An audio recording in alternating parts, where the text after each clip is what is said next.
That's number one. You kind of reset. Painful, tender to the touch. May also Same shoulder length, and the other. All right. Hello, everybody. Welcome back to another episode of the Real Health Podcast with Brandy and Amir. I am Dr. Amir Rashidian, a chiropractor, and Brandy is my partner in crime, partner in life, partner in marriage, partner in parenting, partner in business. People may want to know why we're sitting so far apart today. Oh, yeah. I can barely reach I'm you. about to tell them. It's okay. Yep. That way you can't punch me. But yeah, so and also she's the reason my life is so good. So thanks for being here. And today we have a special treat for you because we have Dr. Logan Keppel with us. Thank you. And we're so glad you're here. This is amazing. It's a huge treat. Dr. Keppel was actually born in Maryland, which is pretty cool because that's where we are again today. And he's in Maryland because he was at an Orioles game. That was yesterday? Last night. Go O's. There He's you go. probably the reason they won. No, I wish. I mean, we can totally say that. Well, right? I tell you what. Call the owners. Tell them I'm the reason they won. Get me Maybe we'll get tickets you some all more the time. tickets. Exactly. I remember standing room tickets were $9. And that's all I could afford. And I'd go to O's games and stand. And then around seventh inning, we'd go find a seat and sit down until they would kick us out. Well, the Orioles were actually my first professional anything game that I went to. Me too. Really? Wow. At Memorial Stadium, That's I was like awesome. 3. Well, I think I was like maybe 7 rows behind the dugout. You know, they walked me down, wiped my seat off. So I totally did it right. Oh, that's nice. But that means like any other time my friends were going and they were going to get nosebleed seats, I was ruined. I was like, I'm not doing that. Who wipes off your seat up there? Nobody. So I remember the bank got us some tickets. We went to a Red Sox Orioles game. Dr. Ken Williams was with us. That's right. We were in and the we box. sat behind home plate. Oh, weren't we in the box? Who was the We had box? access to the clubhouse. Oh, maybe that's what But it we was. were like behind home plate. And that was the night Manny Ramirez hit his 500th home run. Wow. So, and of course, Boston won that game. But And I barely remember it. So there we go. anyway. Maybe you can tell me some good supplements for my brain and memory today. So, but Dr. Keppel has lived in multiple states, Michigan, Colorado. He is a chiropractor like myself, a graduate of Logan College of Chiropractic, a great school. And he's no stranger to health concerns. So if, you hear him talk about some personal experiences, I think that's what makes it much more valuable. You're familiar with standard process supplements, not familiar, but an expert in them, and also neuroemotional technique, which helped you, and would love to hear some about that as well. And you've been teaching seminars for 11 years? Yeah. About 11 years, 15 years, something like that. Fantastic. Nice. Teaching other chiropractors. You have three children and 5 grandchildren, which is wonderful. That's like the holy grail. Yeah. That's what I'm looking forward to is the grandkids. Well, That's you know right. what? Sadly, we have to suffer through the kids to actually get to the grandkids. And so I tell my daughter all the time, I said, if I could figure out how to get these grandkids without having to have you, I would have done it. But, Right? Well, I've told my boys they are required to have at least 1 girl each since we did not do that. And that's okay because we have 3 strapping boys. 3 boys. But I do expect some granddaughters. So we're working on that. I mean, we're working on encouraging that for down the road. Right. No, the oldest is 14, clarify. so we've got a ways to go. yeah, you don't want to rush that. No. Exactly. They sure do eat a lot. And the saying is, grandchildren are God's gift to people who don't kill their kids when they wanted to. I'd say that sounds about right. Well, the Real Health Podcast is where we bring to you all the latest news in health and wellness.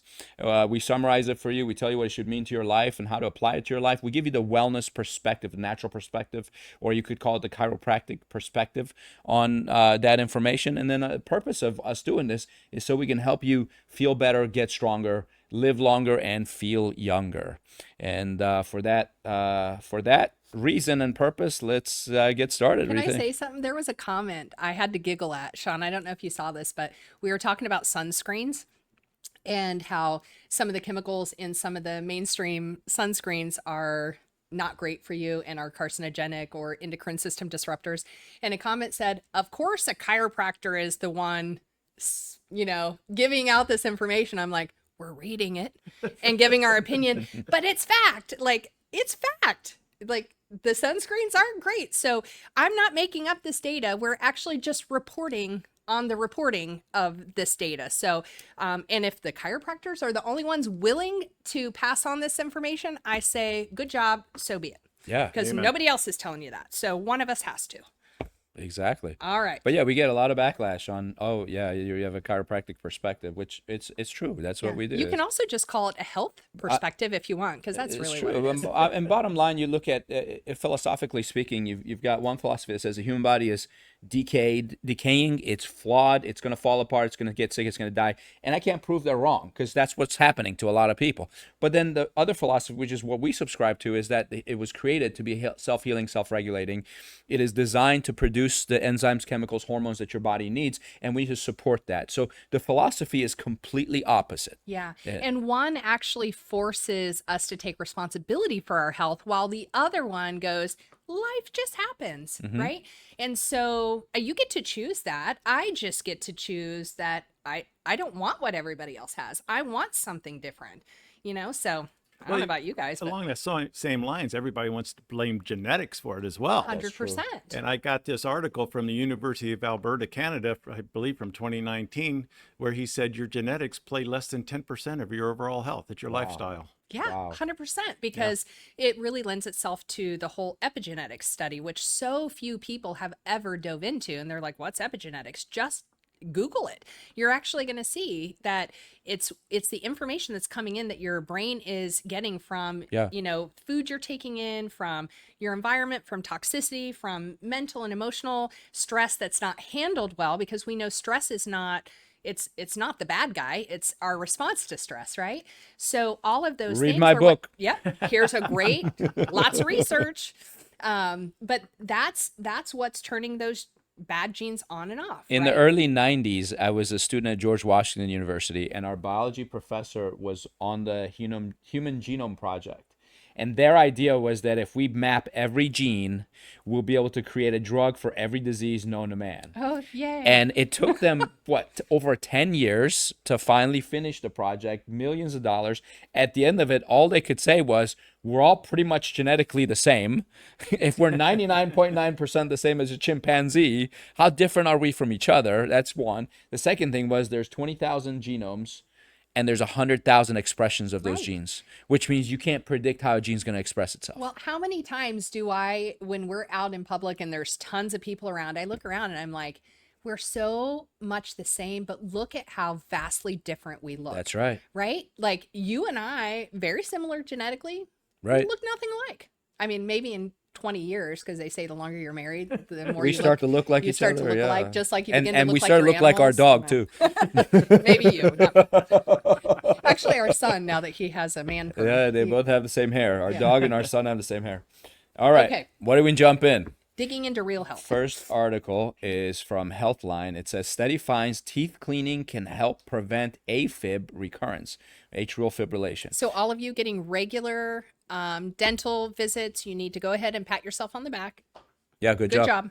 You're protecting your heart. That's right. The report published April 10 in Journal of the American Heart Association found that treating gum disease could improve the prognosis of AFib, a condition that causes an irregular heart rhythm. Though the American Heart Association does not list gum diseases as a modifiable risk factor for AFib, growing evidence shows that periodontitis, I'm never going to be able to say that, a gum infection that damages the tissues around the teeth is closely linked to many other systemic diseases, including coronary artery disease, stroke, and type 2 diabetes. Harmful bacteria in the mouth may travel through the body, including portions of the heart, leading to inflammation. I do remember a long time ago, they used to always say, if you don't brush your teeth and you get gum disease, it can form plaques on your valves and in your heart. There's two ways that the bacteria actually, or at least two ways that the bacteria travels through the body. So when you have periodontal disease, you get ulcers. There's all sorts of damage that occurs to the gums and to the teeth, and often it leads to bacteria being stuck in places, and it kind of just breeds. you know, it can happen with extractions. It can happen because if the area is not packed properly and doesn't heal properly, then that crevice just sits and breeds bacteria. That bacteria can get into the bloodstream, but it can also actually travel through the nerve roots. So Wow. it's really fascinating. So that's why it's called a retrograde direction through the nerve axons. How fun is that? And it can get into the central nervous system. Well, the thing that they're really kind of missing on this whole gum disease thing is that gingivitis, periodontitis, loose teeth, these are all signs of scurvy, subclinical scurvy.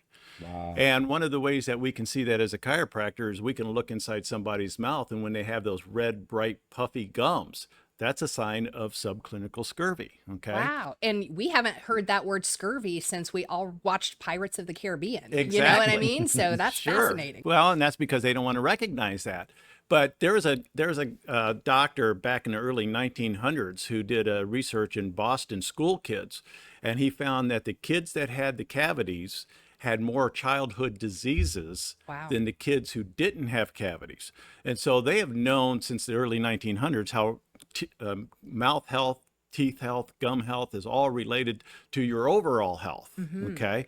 So now if we're looking at the fact that periodontitis and gingivitis is a scurvy condition, what cures scurvy? Whole food vitamin C. Ascorbic acid does not cure scurvy. That's right. Because if ascorbic acid did, Right. dentists would be recommending it all the time. Right. But every 10 Exactly. years, they have to do a study on ascorbic acid to prove to themselves, yeah, this doesn't work, right? So Because there's a nutrition guy back in the, from 1920 to 1960. His name was Dr. Roy Lee. He was a dentist Amazing by guy. trade. And he often would quote that study from Boston that I was telling you about. But what he did is he started a line of whole food supplements, whole food concentrates, because food is where we should get our nutrition from, Right. 100%. 100%.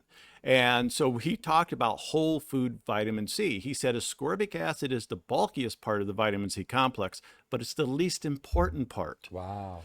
And so the important part about the vitamin C complex is actually an enzyme called tyrosinase, which helps us convert phenylalanine into tyrosine. Without tyrosine, we can't make thyroid or adrenal hormones. But vitamin C complexes, Dr. Lee said that all vitamins are complexes, like your hand, right? Your thumb is not your hand, right? Your index finger is not your hand. Take one away, now this hand's not going to work right. That's right. So vitamins are complexes. And so this vitamin C complex has rutin in it, or rutin is part of the vitamin C complex of what they used to call vitamin P. Well, it's that vitamin P that builds collagen. What's collagen do? Prevents scurvy. Scurvy, what happens? People start falling apart. Yeah. Right. Their gums fall apart. Their arteries fall apart. Spoiler alert, their intestines fall apart. Okay. We'll be talking about Well, that. what's funny is when I was researching this, I was like, what are the leading causes to periodontal disease? What was the number one? I'm going to let you guys guess. And if you get it wrong, I'm going to be so sad. What is the number one vitamin deficiency that leads to periodontal disease? Is that vitamin C also? Ding, ding, ding. Yeah. You got it. Yeah. So I think it's great that you and brought here's that up. another component too, because you brought up about the bacteria and viruses. Well, vitamin C is the ammunition to my immune system, my white blood cells, so it can go in and oxidize and neutralize bacteria and viruses. Okay, so it doesn't matter if it's a bacteria or virus, doesn't matter what kind. I used to think that was important, but But the it's more not. I've been doing this, I'm like, who cares? You got a virus. Yeah. I'm getting to the point, I don't care if my patients have a virus or a bacteria. That's right. I know they're going to get whole food vitamin C, right? Right. And so that's going to help neutralize the immune system, which helps downregulate the infection, It's awesome. along with calcium lactate, ionized calcium. It's got to be ionized calcium. We use calcium lactate because it goes through one chemical step to become ionized in the body. Well, there's this little thing that they discovered at University of Kellogg Michigan Eye Center early 2000s called the calcium wave. And the calcium wave is what would come along and stimulate your white blood cells to go and attack the germs. That's great. So Wow. Cool. simple things, calcium, whole food vitamin C, and your periodontitis, your gingivitis, that stuff's going to clear up. Your immune alliance is going to get what it needs. And guess what? I don't have to worry about my teeth causing AFib, or like a friend of mine caused him endocarditis, Right. which almost killed him. Wow. But he said if it wasn't for the fact that he had been taking his supplements that I had recommended for him months before he went and got a teeth cleaning and then he got the endocarditis, he probably would have died. This is what we say to patients all the time. It's not about what you do once you enter the ring, right, of that Yeah. healthcare crisis. It's everything you've been doing up to that point. Up to that moment, yeah. Because we're all going to hit a crisis at some point, right? The odds are, it doesn't matter how young, how old, like something can happen. So what have you been doing to protect your immune system? You know, our son was on a missions trip this week and he got sick, right? He got some little virus or what have you. So they called and they're like, what should we do? Should we Well, give him they called and said, can we give him some Pepsid? some Tums? Tums? Okay. And I was like, because he had a stomach ache and he had a headache and they just didn't know what to do. Sure. And he's like, Mom, you know, they want to give me, I go, buddy, that's for, I wouldn't take it even if I had, you know, acid issues. But I would say that's not for what you need. It's not going to help you. So why don't you go eat an apple, which is so funny. We're talking about vitamin C. I said, go eat an apple, eat as many of those as you can, drink lots of water, go sleep. You'll be better. And then we got a message and he's like, he rebounded that night, you know, and he was so much better. He spiked a fever, it went down. But I said, everybody else couldn't believe it. He had nausea, he had a headache and a Yeah. fever, and he got through it in less than 12 hours. and they were amazed. And I'm like, but that's what the body can do That's when what given the right environment. That's what a healthy body does. Right. You know, we can be healthy and still get sick. Yes. But we don't stay sick, or the symptoms aren't as severe, Correct. or whatever. I mean, Yeah. so like in me, I got COVID twice, and people are like, "I can't believe you got COVID with all the supplements and stuff you take." It's like, why? Right. If I have a weakened heredity, which Right. I think is different than genetics, and also let's say I haven't been doing the things that I should do, well, now my body's going to be exposed to that Correct. virus, but I'm going to get over it quick. Yeah. Yeah. Yeah, I always totally say agree. a strong immune system is like self-esteem in a child.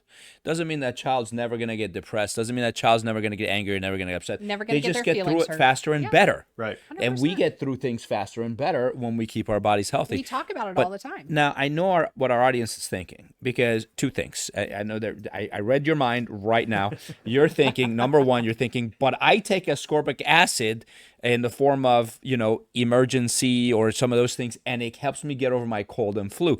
And so why is it that works? Because that's not whole food. And I want to tell you what I know, and then I want Dr. Keppel to chime in on the real reason. But I thought it's because ascorbic acid is acidic.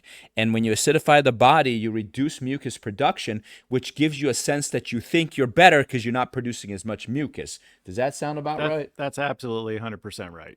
Okay. Okay. You know, most people they get sick because they're too alkaline. Yeah. And so you're right. They take that ascorbic acid. It's an acid. It's going to acidify. So yeah, they're going to feel like it helps them and get them over it quicker. Right. Absolutely. So now organic apple cider vinegar could do that too? Absolutely. Yep. Better. The Does it next better. thing you're thinking, and I read your mind, they're thinking, I'm listen. going to get you a genie hat. Yeah, I'm psychic today. They're saying, you know what? My vitamin C has 500 milligrams in it, and your vitamin C has 19 milligrams in it, which I means know. mine's better. So how do you answer that one? Well, again, because it's FDA labeling laws, Mm-hmm. and you cannot measure the amount of vitamin C in a product without measuring the ascorbic acid, because we've been fed the big lie ever since 1932, when the Rickstein process figured out how to make synthetic ascorbic acid. Oh, this is good. That ascorbic acid is vitamin C.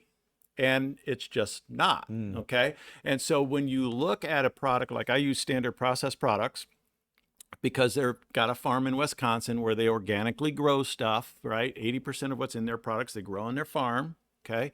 And you'll be amazed at the foods that we've been told are great vitamin C foods actually aren't. Okay. But anyway, so Standard Process is a food concentrate. So they're measuring the ascorbic acid that's naturally occurring.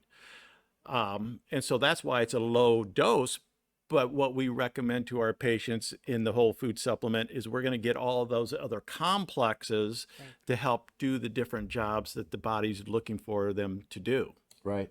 So that's the reason why. And see, we've gotten into this idea in America that more is better, and that's just not true. I mean, calcium is a classic example because That's right. you got calcium lactate has more elemental calcium in it than anything else. But you're not going to get that calcium out of the calcium carbonate, especially in the forms of Tums, Right.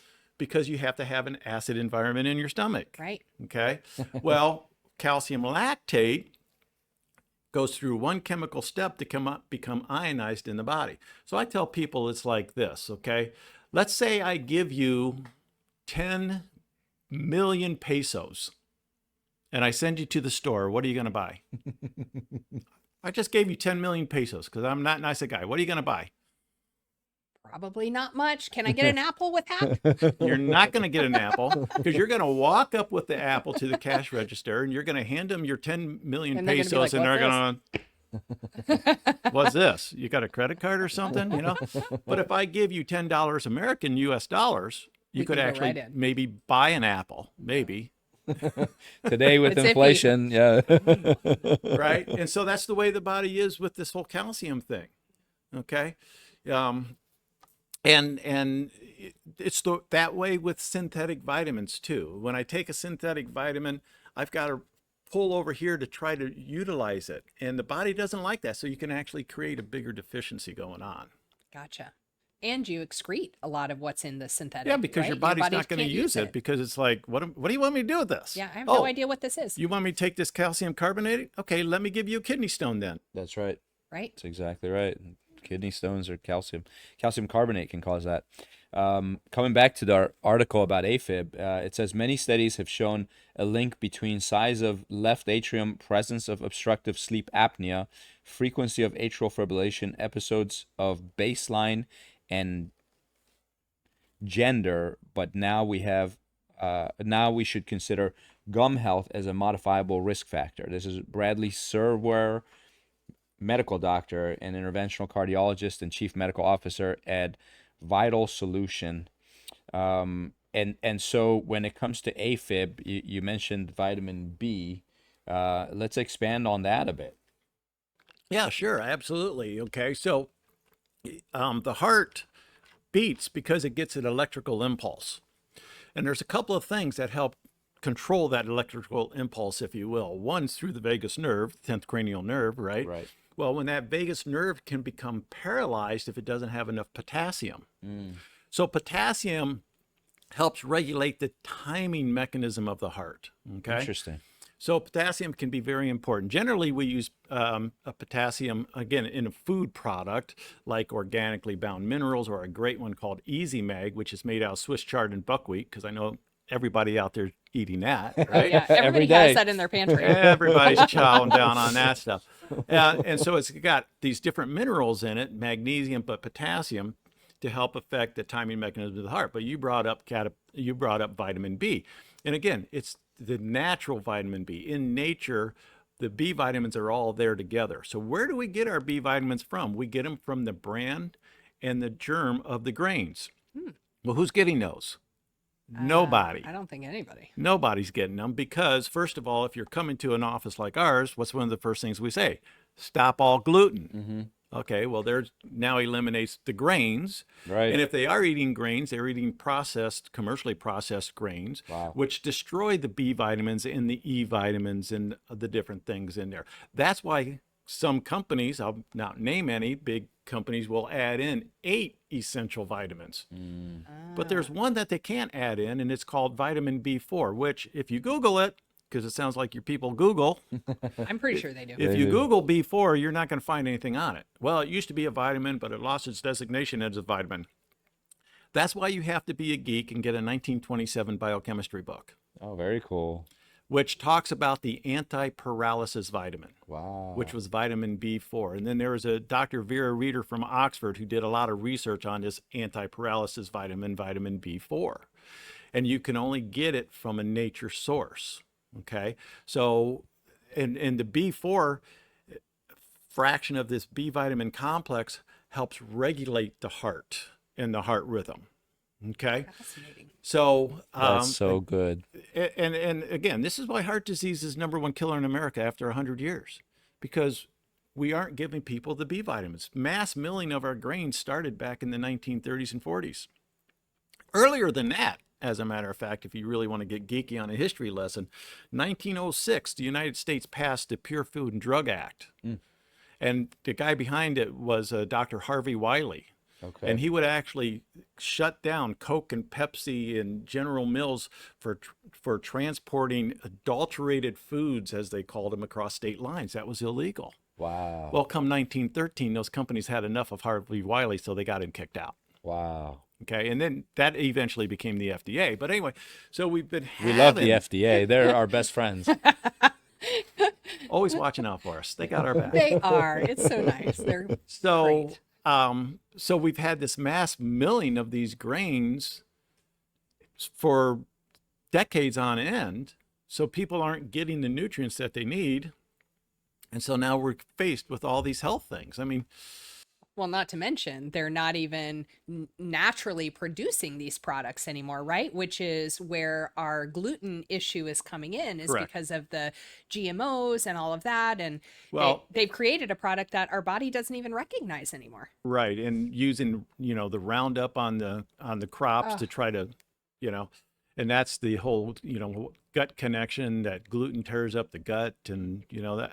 I'm not death on gluten. I'm death on what we are fed in this country. Oh, Right. 100%. Now, I if we agree. eat organic grains, Oh, yeah. heirloom organic Exactly. grains, Yeah. you're not going to have a problem. It's a great health food. Yeah. I always say, if bread was bad, the Bible wouldn't talk about bread so much. Tell you. The word bread is everywhere in the Bible. But I'm pretty sure it's not talking about the bread we have now. Not this bread, that's for Not this sure. It's the different bread. And I love that you mentioned potassium, because on the last podcast we were talking about avocados and how much they're rich in potassium. And what's interesting is if a startup, like first line of defense for high blood pressure, they put people on diuretics, which kills the potassium in the body. Yeah. Yet potassium is what we need for regular heart function. Yes, and they say, well, cut out your sodium. Right. Well, no, we don't need to cut out the sodium. We need to increase the potassium, because we That's got that right. potassium sodium balance that takes place, and most of that physiology is going through the adrenals and the kidneys. So now I take, people aren't getting the potassium they need, so their adrenals are taking a dump. And so now what happens? Stress, Yeah.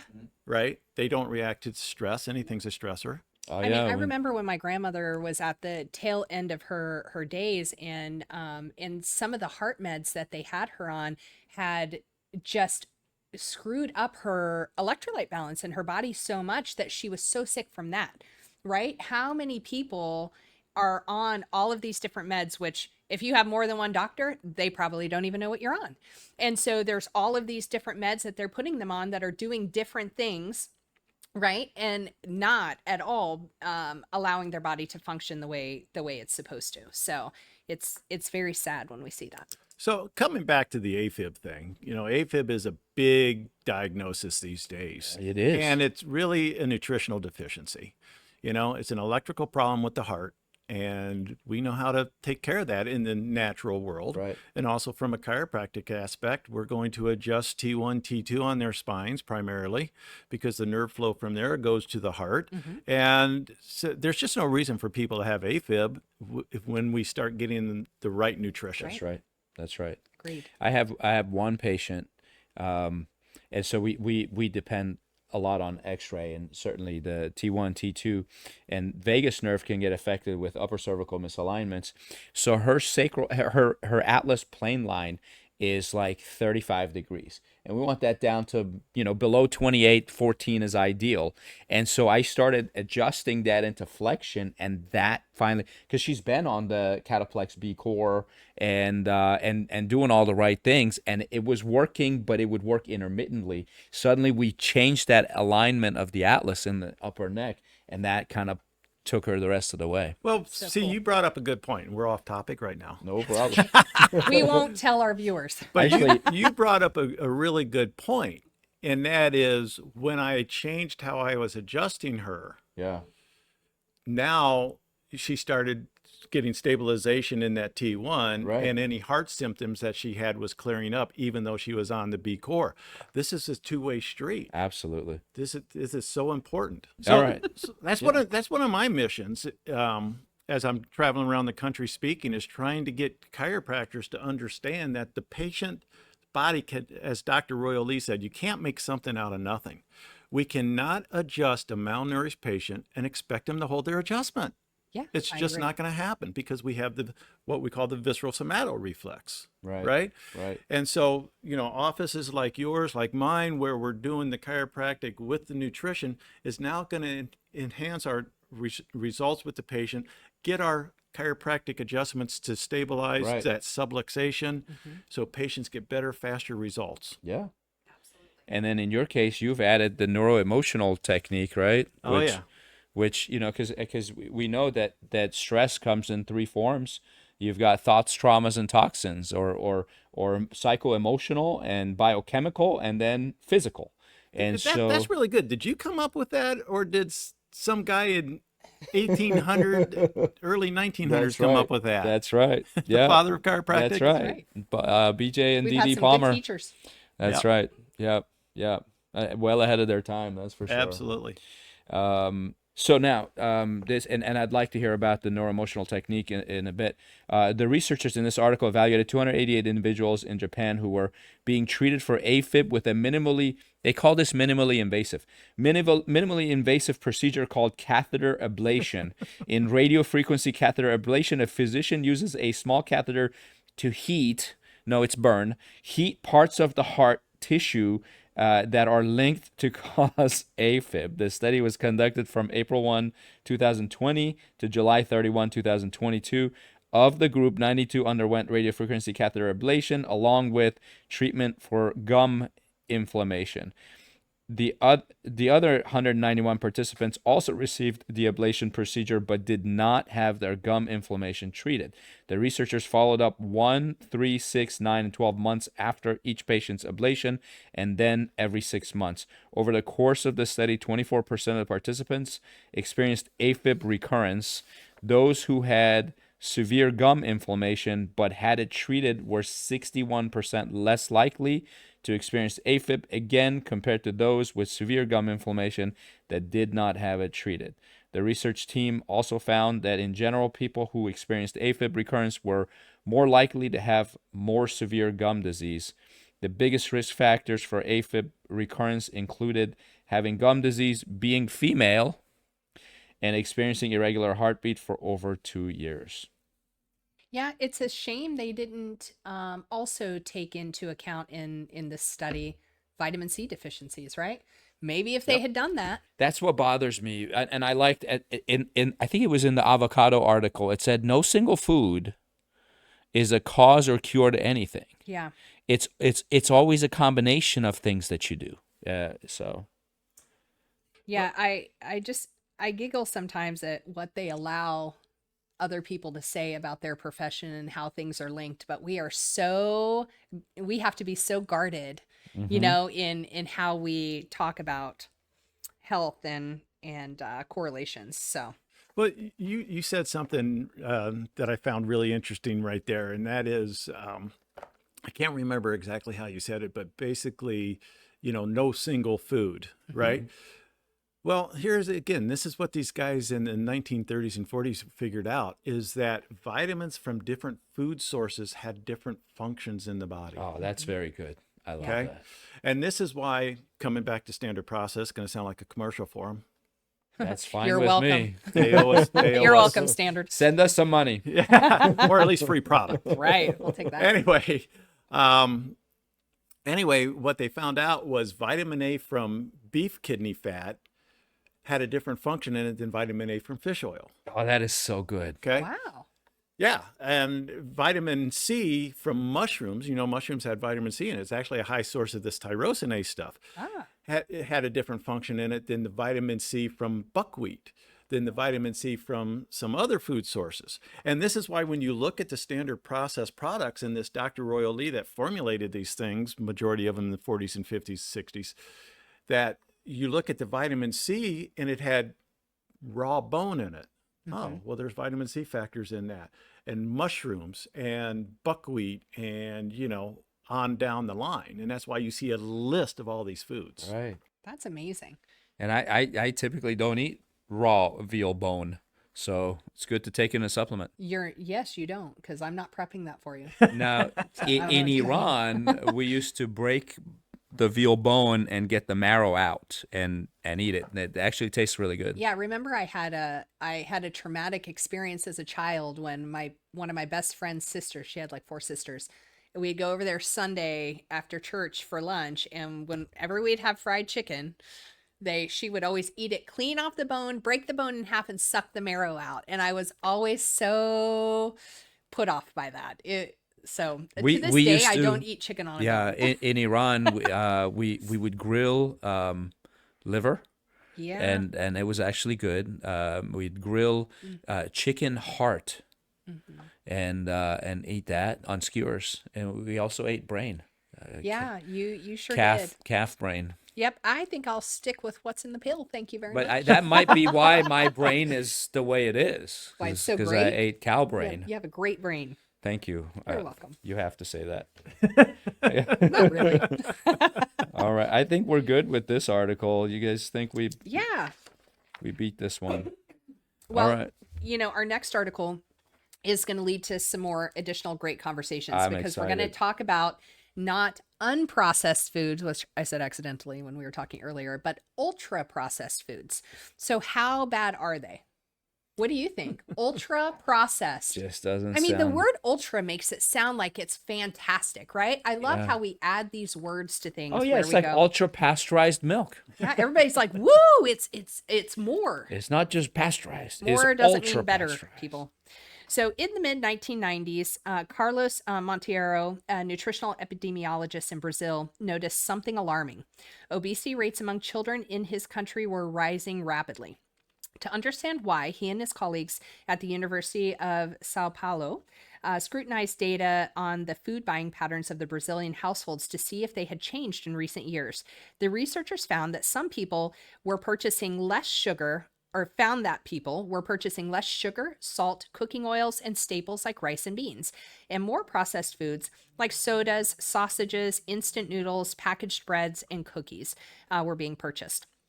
To describe the second category of food, Dr. Monteiro said the team introduced a new term into scientific literature, which is ultra-processed foods, or UPFs, and defined it. They would later link UPFs to weight gain in children and adults in Brazil. Since then, scientists have found associations between ultra-processed foods and a range of health conditions, including heart disease, type 2 diabetes, obesity, gastrointestinal diseases, and depression, as well as earlier death.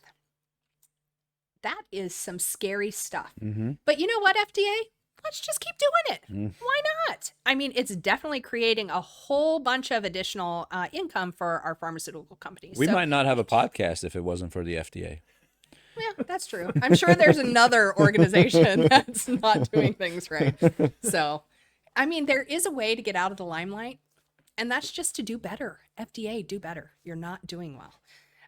Okay, so that's concerning, experts say, since ultra-processed foods have become a major part of people's diets worldwide. They account for, are you ready? What's the percentage you think? What is the percentage of calories that you think are consumed from ultra-processed foods by children and teenagers in the U.S.? Over 80%. You're pretty close, 67. And I think that's probably much higher than what they're actually saying. Well, it is average. 67%. That's crazy. Yeah. But many questions remain. What are ultra-processed foods exactly? And how strong is the evidence that they're harmful? Okay. There it goes. We were waiting for that. We already know that one of the staples in ultra-processed food is what? High fructose corn syrup. Right? We already know that it's linked to colorectal cancer and many other disease processes. Fatty liver, diabetes. Right. So weight gain. So if we know that that's in it, and we already know the evidence supports that it is a very large contributing factor, how much more evidence do we need that ultra processed foods are bad for our health? Sometimes I wonder where common sense went. Does anybody else wonder that? Because all the time. I'm not a doctor. Follows the money. I'm not a doctor, but yet I can read these articles and I can go, that's interesting. What about this? What about this? And I do my research. And even though I know these things, I'm still blown away. So people just start thinking. It's easy. Or keep watching our podcast. Or you can do that. So, okay. So here is, they have created the categories now that we can look at for where our foods are, where they find. So they created a Nova system which sorts foods into 4 categories. This is being used by organizations worldwide now. So here are the 4 groups: unprocessed or minimally processed foods like fresh or frozen fruits, vegetables, beans, lentils, meat, poultry, fish, eggs, milk, plain yogurt, rice, pastas, cornmeal, flour, coffee, tea, herbs, spices. These are the things that have been around for thousands of years, right? That we've been eating. Then we get into processed culinary ingredients such as cooking oils, butter, sugar, honey, vinegar, and salt. Processed foods, which are made by combining foods from category 1 with ingredients of category 2 for the purpose of preserving or modifying them with relatively simple methods like canning, bottling, fermenting, and baking. This group includes freshly baked breads, most cheeses, canned vegetables, beans, and fish. These foods may contain preservatives that extend shelf life. And then we have ultra-processed foods made using industrial methods and ingredients you wouldn't typically find in your grocery store. Ready for this? High fructose corn syrup. That's at the top of the list. Let's not be surprised. Hydrogenated oils, concentrated proteins like soy isolate. They often contain additives like flavorings, colorings, emulsifiers to make them appear more attractive and palatable. Think sodas, energy drinks, chips, candies, flavored yogurts, margarine, chicken nuggets, hot dogs, sausages, lunch meats, boxed macaroni and cheese, infant formulas. People, infant formulas, ultra processed. That's sad. That's what we're giving to our babies. So right out of the gate, we are not promoting breast milk, right? Don't do that. It's not easy. It's not convenient. I understand some women can't. I really struggled with it, but that is the best thing for the baby, right? So if you can't, there are other methods. There's ways that you can create your own formula. There are some organic ones that don't have some of the crap that are in some of the mainstream ones. And then you have to add stuff to it. When we had to feed our baby formula, we were so picky about what we used. And then we added bovine colostrum, we added fish oil, and we added probiotics, right? To make sure that we were still giving the baby what it needed. So like, think about that. I want to say the westernpricefoundation.org They're awesome. has a video on how to create your own And they have baby tons formula. of recipes, tons of data there to kind of let you know too what they found. And he was a dentist too. He was a dentist as well, and him and Dr. Lee were buddies. That's Were right. they? Yes. I don't think I realized that. Oh, yeah. That's very cool. Yep. Very neat. So, I mean, think about that. What's in the majority of households? I can guarantee you, majority of households have mostly unprocessed foods and probably have very little of the top 3 categories. It's You probably said third and mostly fourth. ultra processed? Yes. Yeah, you said unprocessed. I keep saying that. Ultra processed foods. So, processed and ultra processed, I think is the majority of what households have. Oh, absolutely. Right? Yeah. And then we have very little of the first 2 categories. But if we would move to the other side of that, and our checks and balances were mostly the first and second category and a lot less on the third and fourth, I think we'd see massive changes in the health of the people in our country, especially our children. There was a period of time I was drinking my protein shake with milk. And I wasn't feeling right about it. It just didn't feel good. And I also battle acne. So my acne was starting to act up, and I was like, it's got to be the milk. So I said, I'm going to switch to, almond milk. And the acne got worse. And I'm looking, and then you switched to oat. Well, no, it was oat milk, not almond. No, it was oat milk that I switched to. And I look at the ingredients, and it has rapeseed oil in it. Yeah. That doesn't sound And good so at I all. looked that up, and I go, "What? This is worse than what I was doing before." And the reason they put that in there is because it makes the consistency of the oat milk similar to milk, makes it thicker and slippery. So I guess the bottom line, and this is what Brenda Davey, a nutrition professor at Virginia Tech said, if you're looking at the ingredient list on the foods that you're buying, and you wouldn't use it in home cooking, then it's probably ultra processed. The FDA is not going to give us a nice stamp on every single packaging that says ultra processed, be careful. So you have to know, if you don't recognize the ingredients, maybe you shouldn't eat it. Like, take that out. And there's also an 80-20 rule, right? People talk about an 80-20 rule all the time. I know it's virtually impossible to maybe do that all the time. But if majority of the time you're putting great stuff into your body can take the hit a small portion of the time without having big issues come from that with your health. So just be aware. You need to flip the script on that. What do you think? Absolutely. And, you were talking about the ultra processed foods. Well, we kind of talked about that a little bit earlier, that's been going on since the 30s and 40s, right? And so it's just continually getting worse as we come up with other chemicals, for preservatives or taste or something like that. And a majority of our commercial baked goods are so full of these oils that were never meant for our consumption, where they have an omega-6 to omega-3 ratio of 70-1. Wow. Some of them. And it's those oils that can cause the bad inflammation and that kind of thing that's going on. Good omega-6 oils won't cause inflammation, right? Because we still have the prostaglandin 1 pathway of downregulating that. And so it's just, and we want it to change, but articles like this are not going to get out to the people. So kudos for you guys for bringing it up. But why isn't it going to get out to the people? Because big companies aren't going to allow it. That's right. And that's not even a new problem. I mean, this Dr. Lee talked about that in the 1960s, about the truth being buried by pharmaceutical and big food conglomerates. Why? For the sake of profits. 100%. Yep. I think there's a way they can still profit on good foods. I mean, maybe there's a way they could figure out how to make healthy profitable, because the whole healthcare industry profits on sickness. Oh, yeah. Cancer is the biggest profit center. Too many people that stand to gain for us being sick. There's no way. I mean, who's benefiting from ultra processed food? It's the makers of it. Who are then benefiting from people being sick? Also the medical society. Well, I was going to say, as soon as we're sick, now the medical community, right? More patients to them. More patients need surgery. More patients need pharmaceuticals. Well, then who's lobbying for, politicians? Big Pharma has their hand in everything. So if that's at the basis of it, we're never going to see a turn. It's only us individually, like, knowing these things and being willing to take responsibility and going, you're not going to kill me. That's what's going to make a difference. Well, and you're right. It's consumer driven. So the more people that will take that personal stance and say, I'm not going to buy anything that comes in a box. Yeah. I'm going to buy more organic. I'm going to go to the small farmers. Well, that's the revolution. Right? Yeah. Right.